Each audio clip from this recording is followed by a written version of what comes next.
Good afternoon, everyone. I apologize for our tardiness. I was with the president. Let me begin with a few scheduling announcements today. President Trump will travel to Scotland, where he will visit both Turnberry and Aberdeen from July 25th to July 29th.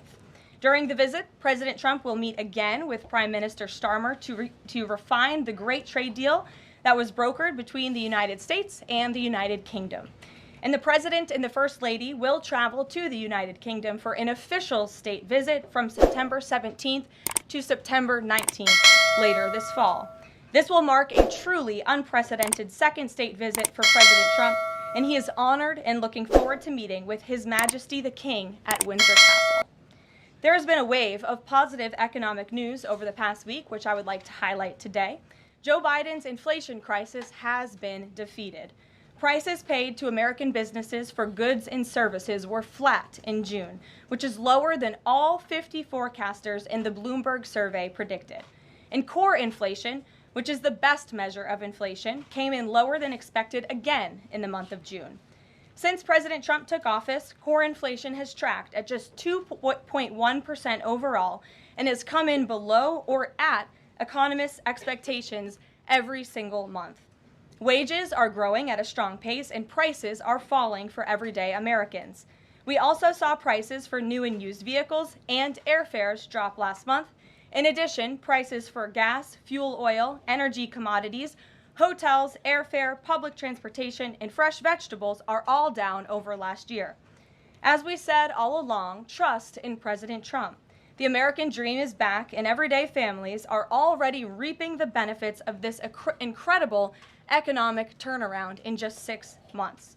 President Trump has ended the era of economic surrender and implemented powerful tariffs to stand up for our workers and businesses and rebalance America's trading agreements.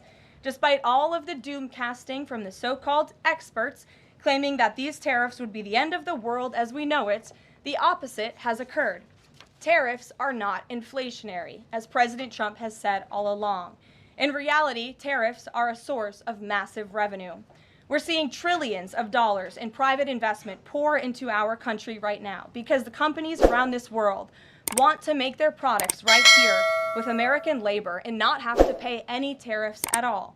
Customs and tariff revenue has already totaled more than $113 billion since President Trump entered office, helping to lead a budget surplus in June for the first time in nearly a decade. We are truly entering a golden age as a result of these pro-growth and America First trade policies. On another matter, yesterday in the East Room, the president was proud to sign the Halt All Lethal Trafficking of Fentanyl Act into law, surrounded by angel families to help finally end the devastating fentanyl crisis that has ravaged millions of Americans.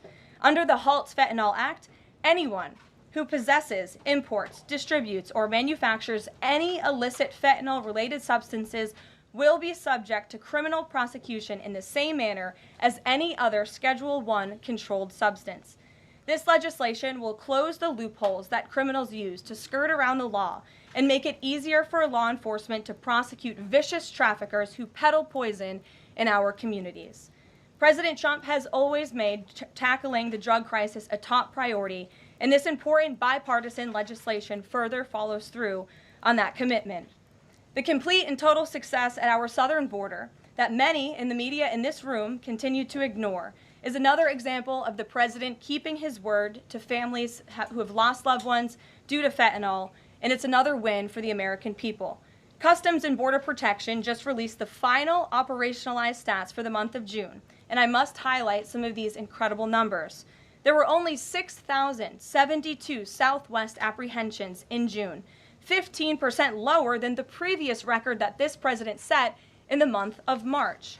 To put that in perspective, the Biden administration routinely saw the same number of encounters in a single day, and on many days, that number was more than 10,000 apprehensions at the Southwest border. There were also 0 illegal aliens released along the Southwest border for the second consecutive month in a row. President Trump promised to end the illegal alien invasion, and he has delivered on that promise to the American people in record time. With the border sealed, deportations are ramping up. This past weekend, our brave ICE agents were arresting violent criminal illegal aliens all across the country. ICE Atlanta arrested an illegal alien from Mexico, convicted of attempted rape of a child in North Carolina. ICE Baltimore arrested an illegal alien from Guatemala who was previously convicted for sexual abuse of a minor in Maryland. ICE Houston arrested a criminal illegal alien from Mexico whose previous conviction includes aggravated sexual assault of a child in Texas. ICE Salt Lake City arrested a 32-year-old illegal criminal alien from Mexico who was previously convicted for child abuse and injury. ICE Baltimore arrested a criminal illegal alien from El Salvador convicted in Maryland for possession of child pornography. And ICE San Antonio arrested a criminal illegal alien from Mexico convicted of aggravated sexual assault in Texas. The men and women of ICE are heroes. They are putting their lives on the line every day to get the worst of the worst, these types of criminals, out of our communities and out of our country. And the president continues to strongly have the backs of all ICE agents who are doing their jobs to keep all of us, including everyone in this room, safe. The facility, one second. In other news, following President Trump's bold executive actions protecting American children from irreversible chemical and surgical mutilation, the largest provider of these barbaric practices will now be closing its doors. The facility in Los Angeles, California, is just the latest facility downsizing or eliminating their irreversible and harmful services that feed into the lie that you can somehow change a child's sex. The Biden administration peddled dangerous policies that defied medical science in favor of radical transgender ideology. But President Trump has put an end to that to ensure America's children's innocence is protected and our children can lead healthy and productive lives. Finally, last night, Senate Republicans passed President Trump's $9 billion rescissions package. This will help restore fiscal sanity in our country by rescinding billions in wasteful foreign aid and finally ending taxpayer funding for PBS and NPR, two media organizations that have ridiculously used federal dollars to push a partisan left-wing agenda for many years.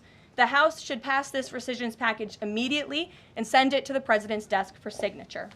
On another note, I know that many in the media have been speculating about bruising on the president's hand and also swelling in the president's legs. So in the effort of transparency, the president wanted me to share a note from his physician with all of you today. In recent weeks, President Trump noted mild swelling in his lower legs.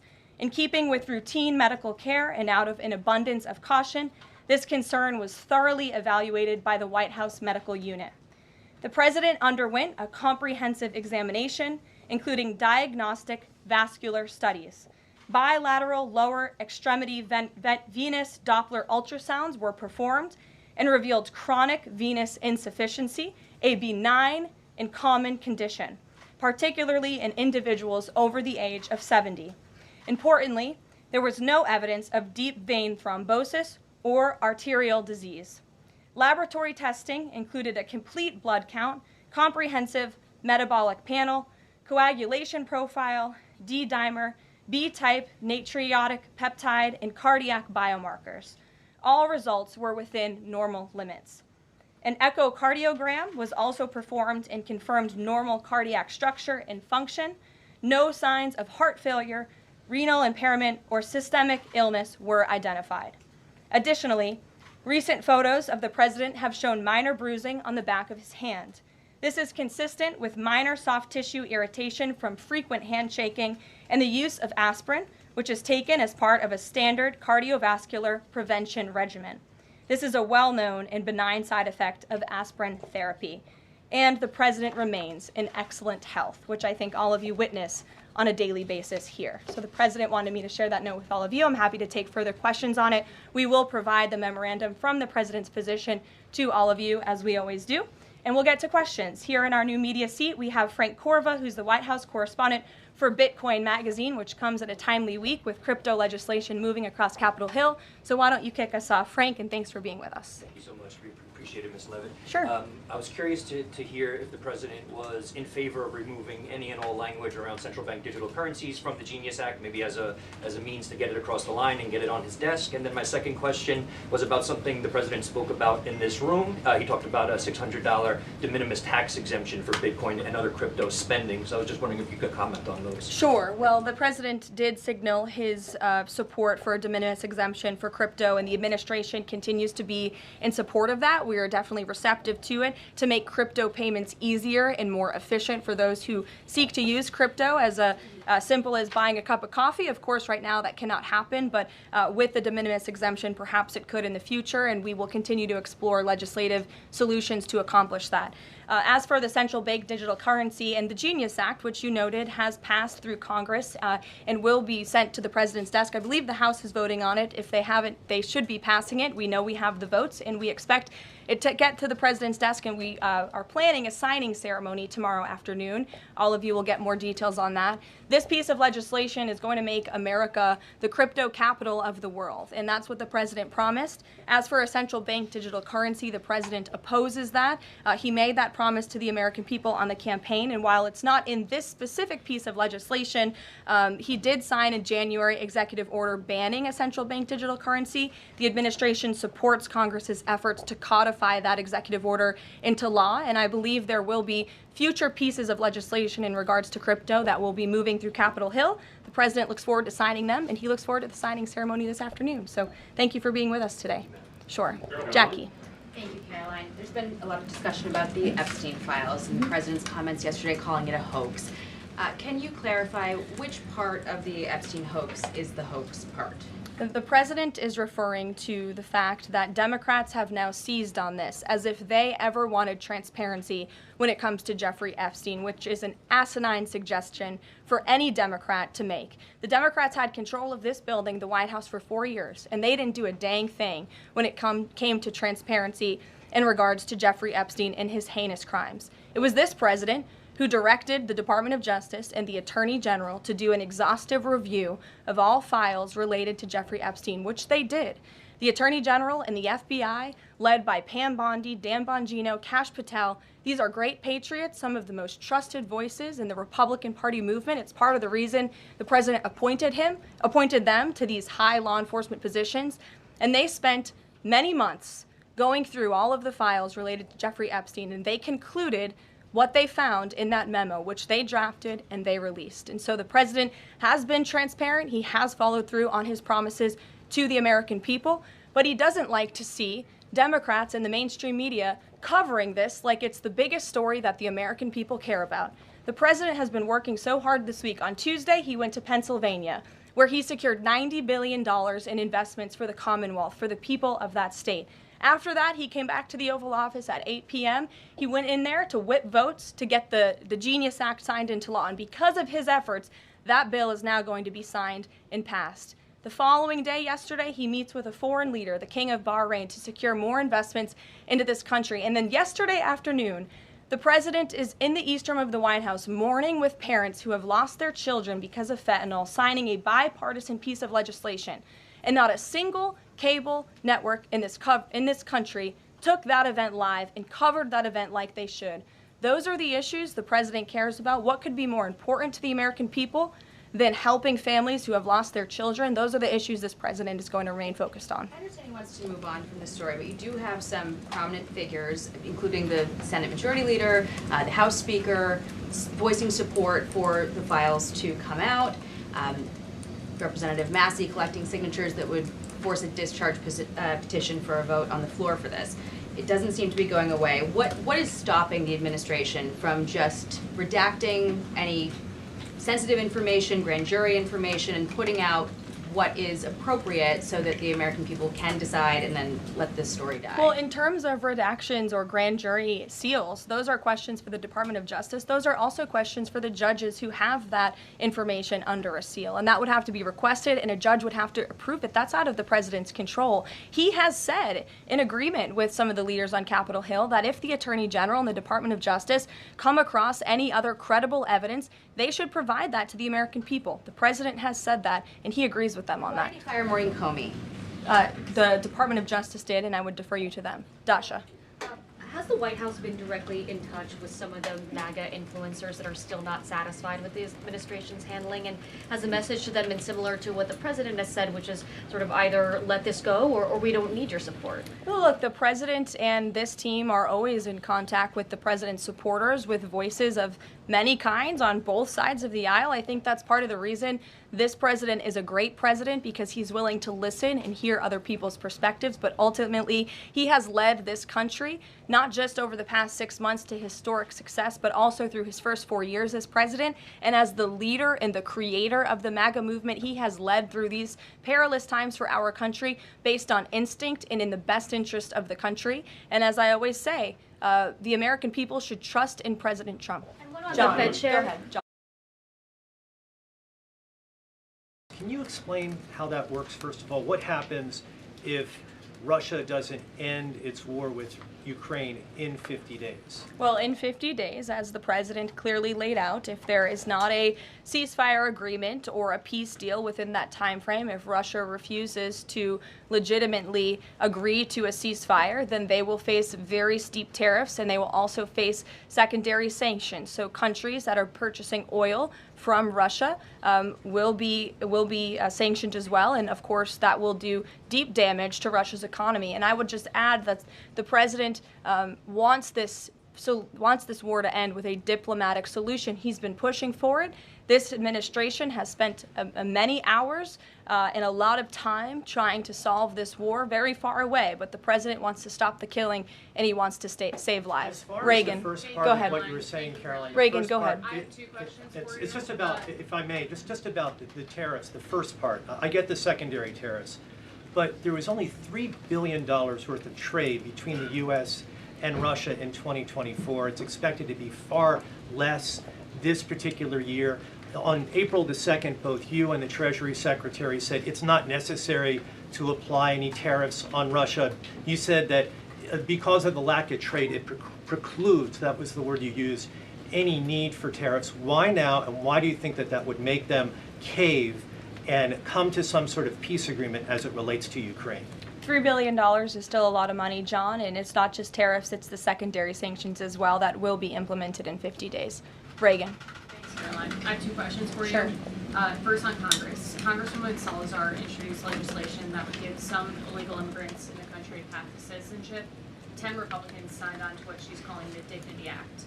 I'm curious what the White House's position is on the legislation and if the president would veto this bill if it made it to its desk. From my understanding, the White House nor the president has actually read through this legislation. We've been focused on, of course, the One Big Beautiful Bill, which passed, which is another historic accomplishment of this president in record time. The Genius Act this week, the rescissions package, that's been the focus of the White House. But the president has made it very clear he will not support amnesty for illegal aliens in any way. I want to give you a chance to respond to the CEO of NPR. She's claiming that the cuts to their network will, quote, be a real risk to public safety of the country. Murkowski has argued that public broadcasting stations save lives.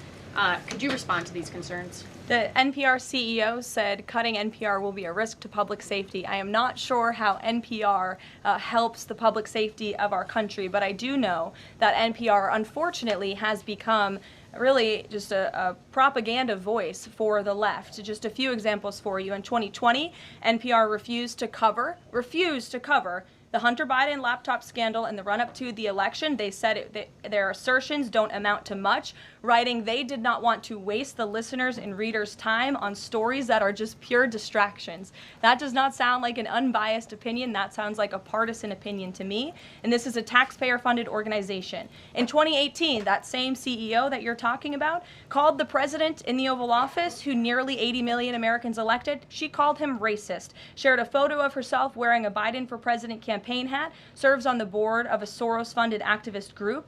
In 2020, PBS's White House correspondent at the time characterized President Trump's speech then at Mount Rushmore as a love letter to white resentment, promoting the myth of America. In 2017, PBS devoted an entire panel talking about what it means to be woke and white privilege. In 2023, PBS's Washington Week Roundtable covered up Joe Biden's clear mental divide. That's actually quite the clip. I would encourage all of you to look at it. These are not honest news organizations. These are partisan, left-wing outlets that are funded by the taxpayers. And this administration does not believe it's a good use of the taxpayers' time and money.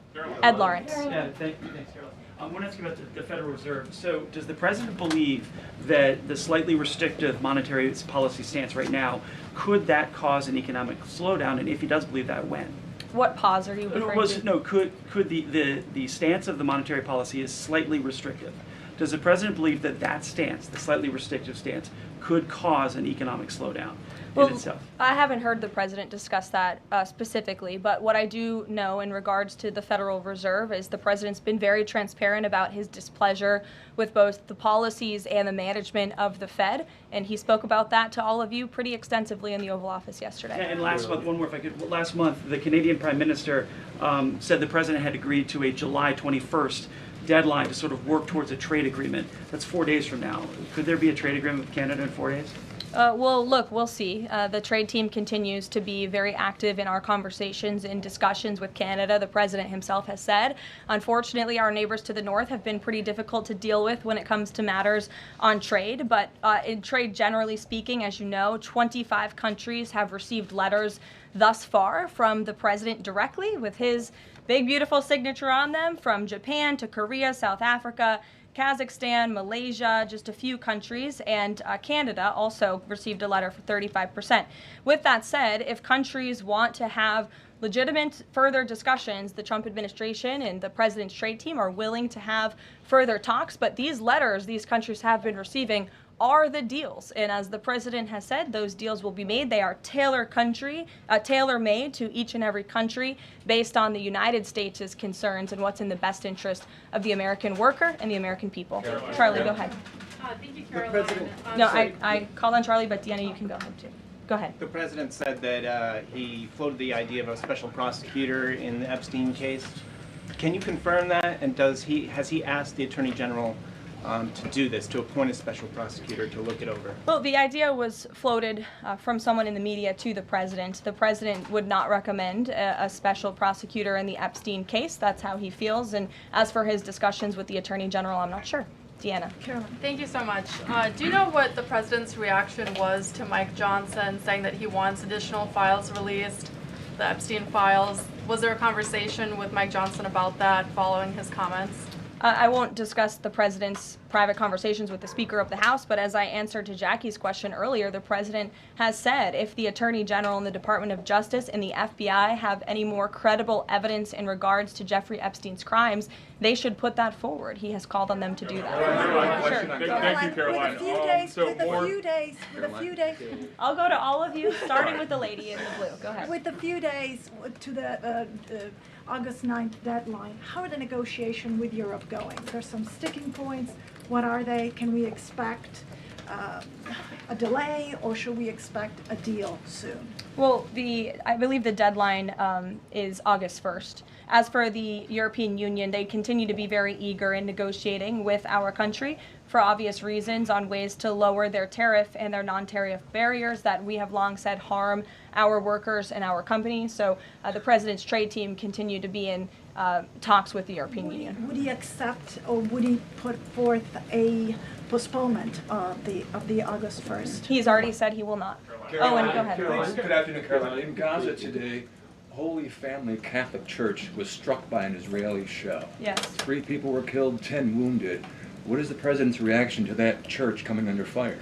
It was not a positive reaction. He called Prime Minister Netanyahu this morning to address the strikes on that church in Gaza, and I understand the Prime Minister agreed to put out a statement. It was a mistake by the Israelis to hit that Catholic church. That's what the Prime Minister relayed to the President, and you should look at the Prime Minister's statement that way. Steve, go ahead. Back to your letter that you read at the beginning. Sure. The President, you said mild swelling in his legs. Is Yes, it sir. causing him any discomfort How are you treating it? Nope.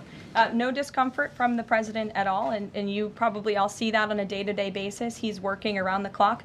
As for the treatments, I can defer to the president's physician, and we'll get you this letter. I think it will answer all your questions. There are reports that a Chinese-born banker who works in Atlanta for Wells Fargo is being prevented from leaving China.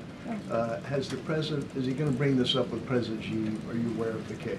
I'm not aware of the case, but I'm sure our National Security Council team is. Steve will get you some answers on that. Kristen. Thank you, Caroline. Two questions. So the first is that President Trump said that the Attorney General only gave him a brief overview of what was in these Epstein files. Does he have knowledge or an understanding of what is in the files related to Epstein that have not been released? Not to my knowledge, and that's a question for the Attorney General, as I said, and the President has told the Attorney General if they have any more credible evidence, they should release it. Is that evidence, would she have to run that by the President before she released it? I don't think so. He said if she has any more credible evidence, she should release it. Go ahead. Thank you. Go ahead, yes. Great. Thank you, Caroline. Two questions. One, today... And you can go ahead, Andrew. Don't worry. Today, tens of thousands of folks are rallying nationwide to honor the legacy of Congressman John Lewis. Meanwhile, Republicans in Texas reportedly are working to redraw congressional maps at President Trump's urging. How is President Trump reconciling his call to action for Texas Republicans with the legacy of Representative John Lewis? I'm not quite sure how the two things are related. I think the president would agree that John Lewis served our country for many, many years. It has nothing to do with the redistricting efforts that are currently underway by Texas Republicans to add seats to their legislature. They have the right to do that. The president spoke to the congressmen and women who serve the great state of Texas about it, but it's up to them and it's up to their legislature to get that approved. And Caroline, just the second question. Does the president support the Justice Department's request for just 1 day in jail for the officer convicted in Breonna Taylor's killing?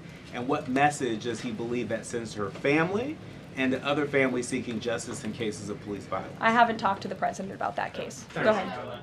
Just the president, when the president met the interim president of Syria a couple of months ago, he described him as a young, tough, attractive guy. After the latest clashes in Syria over the last few days, does President Trump still support Syria's interim president? The president still supports Syria's pathway to a peaceful and prosperous country, and you received an update directly from the Secretary of State on the ongoing situation between Syria and Israel. I spoke to him myself this morning to get an update, and as soon as the United States became involved in this conflict, we were able to de-escalate, deconflict. That seems to be continuing. Syria agreed to draw back their troops that were in the area where that clash was ongoing, and we continue to be very actively monitoring the situation. The president wants to see Syria become a prosperous and stable country, and by the lifting of the sanctions on Syria, he's giving them a real chance to do that, and he wants to see that through. Andrew, go ahead. So on Tuesday, the president told a very detailed story about his uncle, noted scientist John Trump, and Theodore Kaczynski, the late Unabomber. He said that Dr. Trump taught Ted Kaczynski. Ted Kaczynski was not identified as the Unabomber until 1996, 11 years after John Trump passed away. It would have been impossible for John Trump to have ever discussed the Unabomber with the president. So what was he talking about? And I have one follow-up. Andrew, with so many issues going on in the world, I'm a little bit surprised you would ask such a question, although I'm not sometimes coming from you, I will say, but I'm willing to give you an answer. Nevertheless, the president's uncle did, in fact, teach at MIT. He was a very intelligent professor. The president's very proud of his family. In fact, the president has a letter from his uncle on the MIT letterhead that sits in the Oval Office dining room. Maybe we'll let you see it sometime. And then Elizabeth. Caroline, one more on. Elizabeth, will the go president consider pardoning Ghislaine Maxwell Elizabeth, if the Epstein case is a hoax? Okay, I'll start off with the president said last week he would not be getting involved in the New York City mayoral case. If that mayoral race, if that's still the case, given his history drawing a large crowd in New York City, what's his reason for staying out of it in that way? Well, look, I think the president reserves the right to get involved in races or not get involved in races, and he's made the decision not to weigh in on the New York mayoral race, as you rightly pointed out, although he has gone as far to say he absolutely does not want to see Zemdami, elected, who is a known communist who supports the abolishment of private property, the defunding of police. He has made very well-known anti-Semitic statements. It would be a disaster for New York and for this country. And I think it's quite telling that this individual, a known communist, has been spending time in Washington this week meeting with leaders on Capitol Hill. This is truly where the Democrat Party is headed. Clearly, they learned nothing from November 5th in the president's overwhelming victory. Mary, go ahead. Thank you, Caroline. I want to backtrack to the hospitals that have stopped providing transgender surgeries and hormones for kids. On this front, does that have anything to do with the DOJ subpoenas last week? Should we expect any more hospitals be shutting down their programs? And I wanted to also ask what you make of all these media reports, especially the AP, which I noticed, which portrays these children as losing something that's saving their lives.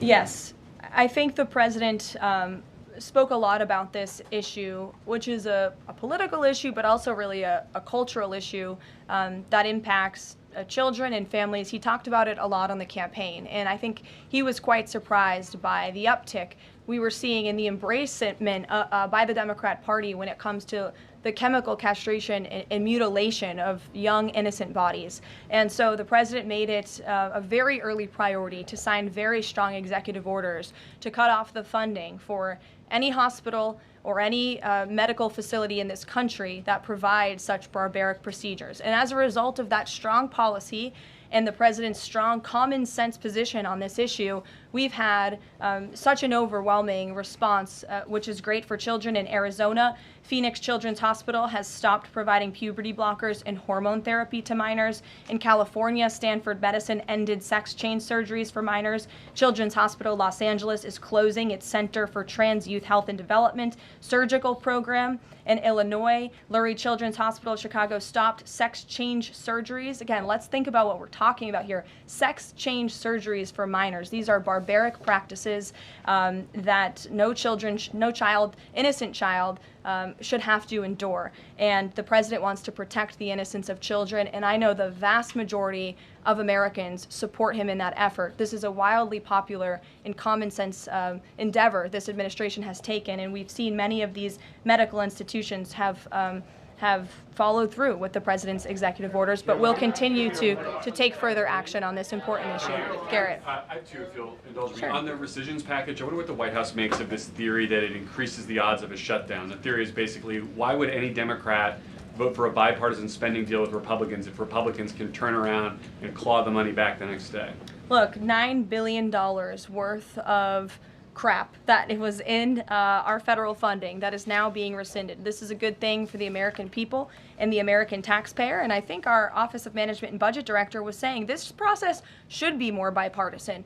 Democrats, there was a time in this country where Democrats too cared about getting rid of waste, fraud, and abuse in our federal spending. I think every American agrees the government spends way too much money on things that don't matter. Some of those things include PBS and NPR, or for instance, the Democracy Fund, which was funded to the tune of $83 million through the Department of State, but they were giving hundreds of thousands of dollars for gender equality and empowerment hubs in Yemen, $3.9 million for strengthening information integrity, equality, and democracy for LGBTQI population of the Western Balkans. These are not good uses of the taxpayer funds, and Republicans are proud to lead that effort, and we wish more Democrats would join us in that. I wanted to follow up on the Maureen Comey question just to clarify. Did the White House have any knowledge, or did the president sign off on her firing? This was a decision that was made by the Department of Justice.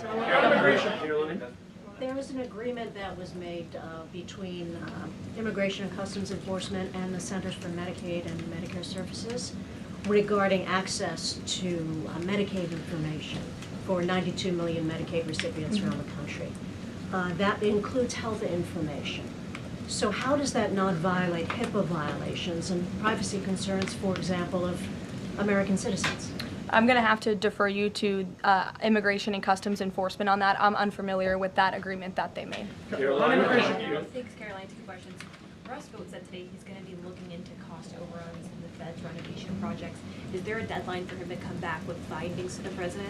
I don't believe there's a deadline the president has set for Rust Belt, but I think, again, this is a good use of taxpayers' time to look into this project that is millions and millions of dollars over budget. It's for a big, beautiful mansion for the federal chairman, reserve chairman, and I understand that it costs much more than it did the beautiful palace that many of you joined us at when we went overseas. So it's completely unnecessary, it's overpriced, and I think it's a good thing the administration, led by the president, is looking into it. If there ever were to find wrongdoing or fraud, would the president reconsidering firing Jerome Powell? Look, it's a hypothetical question. We'll see where it goes. The president spoke about how he feels on this matter yesterday. Sure.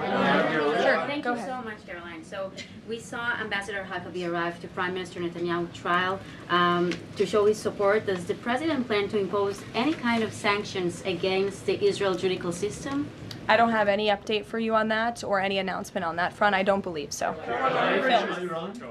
Does the president believe that justice has been served in the Epstein case? Look, the president believes that he directed the Department of Justice to do an exhaustive and thorough review, and they did that. And they all agreed, the FBI director, the deputy FBI director, the attorney general, on the memo that they drafted and they released. Thank you, Caroline. Just a follow-up on Reagan's question. Representative Salazar's bill, it grants illegal aliens with legal status for 7-year increments. It also gives permanent path to residency for so-called dreamers. And, you know, President Trump and Labor Secretary Chavez, who previously co-sponsored a version of this bill when she was in the House, they've spoken about a work deal similar to the bill, I believe. What's the difference between a work deal and amnesty? Look, as I told Reagan, the president, the White House have not reviewed this specific piece of legislation. It's just not where our focus has been. But the president, for one, has been very clear he does not support amnesty. We'll go to, oh, look at some friends in the back. Brian, go ahead. You didn't show up early enough to get some good real estate up here. I love it. Any update on the auto pen? I know that there was the DOJ and some others were looking into the thousands of documents that were signed off just before Joe Biden left office. Any update on the auto pen? Yes. I'm not laughing at you. I'm just laughing at how far away you are, and you're going to need to get some microphones back there. On the auto pen investigation, yes. The White House counsel's office has launched their own investigation into former President Biden's usage of the auto pen. We have requested some documents from the National Archives, and again, as I've said many times from this podium, and the president has said as well, it's incredibly important that we get to the bottom of who really was at the tip of the spear in the decision-making process here in the White House, because former President Biden himself admitted to the New York Times, I understand he never gave interviews when he was here, but now all of a sudden he wants to give one, and he said that he did not actually review every single pardon that he signed on his way out the door. That's incredibly concerning, and I can tell you it's something this president would never tolerate. This is a president who is signing things all the time. Any document that has legal implications, this president's signature is on it because he's the one making the decisions. It does not appear that was the truth in the previous White House, and I know the American people want to receive answers on who was running the show, because the decisions that were made in this place really destroyed our country, and we deserve to get to the bottom of it. Mark, in the back. Thanks. Some Christian groups are complaining that they are not able to get visas as quickly to travel to Israel, and it's been elevated to Ambassador Huckabee's station. Is the White House aware of that? Does it have any reaction to that? And is that part of the president's disappointment with Netanyahu and his government? Look, I'm not aware of that, Mark, but I'm sure, again, our National Security Council is, and also the State Department. As you know, travel visas roll through Secretary Rubio's shop over there, whom we work very closely with. So we will check in on the matter. But I know overall, this president and the administration do want to streamline the visa process to make it easier for both Americans who want to travel abroad and people abroad who want to come to our country the legal way. Sure. Go ahead. I was going to the gentleman above you, but go ahead, Libby, and then you can go. Sorry. Okay, Two questions for you. The first is, during the Hill Nation Summit, Secretary Noem suggested there could be some changes to TSA's liquid limits. Is the president aware of that? Is that an idea that he's backing? And what would that timeline and the changes look like? Sure. I would defer you to the Department of Homeland Security, but I did see Secretary Noem's comments, and I think it's great that on day one she asked TSA, what are we doing right? What are we doing wrong? How can we make air travel more efficient while maintaining utmost security for American passengers and travelers? And I know they announced no more shoes, or you don't need to take off your shoes anymore at the airport, which I think is welcome news to all of us who travel a lot. But further guidance or decisions, of course, that's in the Secretary of Homeland Security's overview, and I would defer to her. The other question for you is on Bondi and Burgum's trip today to Alcatraz. I'm curious what the funding is going to look like for that, and who the president does want to see incarcerated there, if it were to become.